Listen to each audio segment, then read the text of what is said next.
Olá, o estudo de hoje, estudo 180. Temos 3 mitzvot, 3 mandamentos, todos eles relacionados ao Korban Pesach, o sacrifício do Pesach que mencionamos ontem. Ontem mencionamos que na véspera do Pesach era uma mitzvah fazer um sacrifício, era um cordeiro que se fazia na véspera do Pesach e se comia a carne dele na noite do Seder.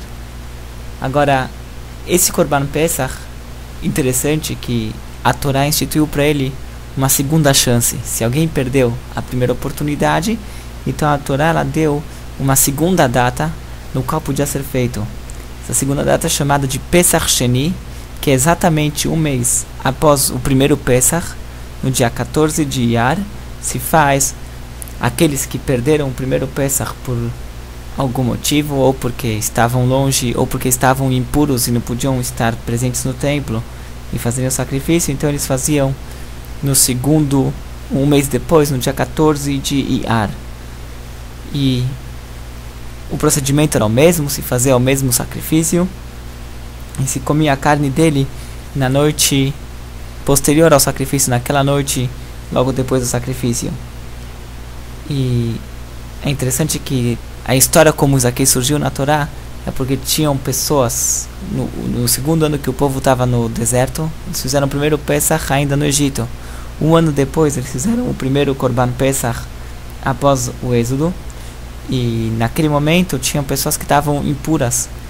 Aparentemente eles estavam carregando o caixão de Yosef, do José, uma das tribos que pediu para ser enterrado em Israel. Então eles estavam carregando o caixão dele para Israel, e eles estavam impuros por causa que estavam em contato com o caixão. E eles vieram para Moshe e perguntaram por que nós vamos ser impedidos de poder fazer a mitzvah do Korban Pesach. Então Moshe foi e perguntou para Deus, e daí veio essa mitzvah, a mitzvah do Korban Pesach, do segundo Pesach, e foi instituída uma data que era no dia 14 de Iyar. Isso aqui não só naquela época, não só para aquela situação, mas para todas as gerações posteriores tinha uma segunda opção, uma segunda data na qual se podia fazer o Korban Pesach. E a mitzvah de hoje, a primeira mitzvah 57, o mandamento 57, é justamente a mitzvah de fazer o Korban Pesach. E o Rambam entra numa longa elaboração para explicar por que isso aqui é considerado uma mitzvah independente. Podíamos entender que ela é um complemento, um detalhe do primeiro Korban, do primeiro Pesach. Tem que fazer o Korban Pesach. E se alguém perdeu aquela oportunidade, ele tem uma segunda chance, que é de fazer o Pesach Sheni, o segundo Pesach. Porque é considerado uma mitzvah à parte.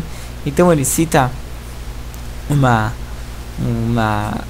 Talmud, no qual ele traz toda uma discussão dos sábios em relação à punição daquele que perdeu o Pesach. Como mencionamos ontem, o Korban Pesach é uma das únicas mitzvot positivas que tem uma punição, e tem uma discussão longa no Talmud em relação à punição de alguém que perdeu tanto o primeiro quanto o segundo Pesach. E a chave da questão lá da discussão é se o segundo Pesach é considerado uma festa à parte ou se é considerado complementar ao primeiro Pesach. E a halakha, a decisão ficou de acordo com aquela opinião que segue a linha de pensamento que o segundo Pesach é uma festa independente. Já que é uma festa independente, então também já é considerado uma mitzvah independente, apesar que essa mitzvah só é relevante para aquele que perdeu o primeiro Pesach. Então a pessoa tem que trazer o primeiro Pesach. Caso ele não trouxe o primeiro Pesach, então ele tem uma outra mitzvah, que é a de trazer o segundo Pesach.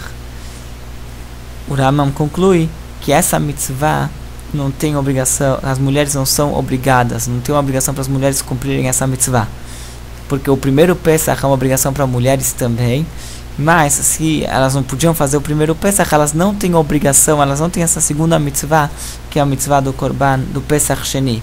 Para ela, o Pesach Sheni é opcional. Se ela quiser, ela faz. Se ela quiser, ela não faz. Igual que o shofar e Rosh Hashanah é opcional para as senhoras. Se elas quiserem, elas podem não ouvir o shofar, apesar que o costume é que assim as mulheres sim ouvem o shofar no Rosh Hashanah. Assim também, em relação ao Pesach Sheni, que é opcional, não é uma mitzvah, não é uma obrigação que elas escutem, que elas cumpram, que elas tragam o Pesach Sheni caso elas perderam o primeiro. Próxima mitzvah, 56, é que devemos comer, agora voltando para o primeiro Pesach, na hora de comer o Korban, o sacrifício do Pesach, se come ele na noite, é uma mitzvah comer também do sacrifício, não apenas fazer o sacrifício no templo no dia 14 de Nissan, mas comer da carne, do consumir da carne desse sacrifício na noite, que já é no 15 de Nissan, que é a noite do Seder, e tem as suas condições de como essa carne deve ser comida. Ela deve ser comida um churrasco, ela não podia ser cozida, não podia ser de outra forma, tinha que ser feita especificamente um churrasco, tinha que ser comido dentro de uma casa. Significa que se o cordeiro era grande demais para uma família, então vamos dividir, que uma família fica com metade, outra fica com a outra metade, e cada um come na sua casa. Não, vocês podem juntar duas famílias para comer o cordeiro, sim, mas as duas famílias têm que comer no mesmo ambiente, na mesma casa. Isso que é fazer o seder, em outras palavras, teriam que fazer o seder juntos, e que esse korban, essa carne, seja consumida junto com matzah e maror. É uma mitzvah comer a carne do Pesach junto com matzah e maror. Agora você pode perguntar, talvez comer o matzah e maror seriam mitzvot independentes. Tem que comer a carne do Pesach, tem que comer a matzah e tem que comer o maror. Então isso que o Maimonides ele começa a analisar, ele fala, de fato a matzah é uma mitzvah independente, porque encontramos um versículo a parte que devemos comer a matzah. Então a mitzvah é uma mitzvah independente, como vai ser explicado numa próxima mitzvah. Agora, o maror não tem nenhum versículo independente falando que você deve comer o maror. O maror está sempre condicionado à carne. Você deve comer a carne acompanhada de maror.